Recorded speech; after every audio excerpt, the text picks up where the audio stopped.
Ça y est, enfin, le Mont-Mozan va pouvoir ouvrir ses portes au public. Le Covid-19 et le confinement ont repoussé cet événement jusqu'à ce mercredi 1er juillet.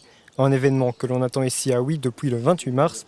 3 mois plus tard, Jean-Marc Van Berg, le gérant du parc, fait les comptes. On peut déjà chiffrer, on a perdu 50% de la saison parce qu'on a perdu le mois d'avril, le mois de mai, le mois de juin. Le mois d'avril était exceptionnel parce qu'il a fait merveilleux et c'était les vacances de Pâques. Et le mois de juin, on avait 300 groupes scolaires qui ont été annulés aussi. Donc on peut déjà plus ou moins chiffrer à 50% de pertes pour cette saison. Près de 40 000 visiteurs perdus et des dépenses obligatoires comme le salaire du personnel et la nourriture des animaux. Celle-ci représente près de 80 kg de poissons par jour, rien que pour nourrir les otaries. Le confinement a donc causé beaucoup de pertes, mais le parc a quand même su y trouver un avantage. Vu qu'on était reconfiné de mois en mois, on a profité de faire des travaux qui étaient prévus, plutôt des travaux qui étaient prévus de faire en hiver. Donc on les a fait maintenant. On s'est avancé, donc on sera un petit peu plus peinard l'hiver prochain.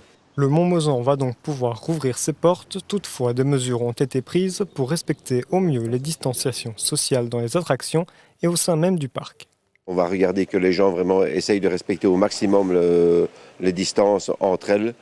On a créé aussi un circuit dans le parc, donc les gens seront obligés de partir d'un côté et de ressortir de l'autre et ne pas faire marche arrière, mais refaire le tour si nécessaire pour refaire un tour en manège. L'idéal, c'est que tout le monde porte un masque, donc les parents et les enfants au-dessus de 12 ans, en tout cas, seront obligés de mettre un masque sur les manèges.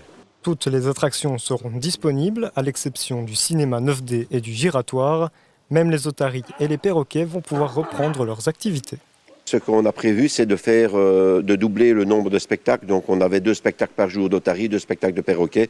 On va les doubler, voire les tripler. Donc on va faire entre 4 et 6 spectacles par jour pour pouvoir avoir une distanciation aussi dans les spectacles.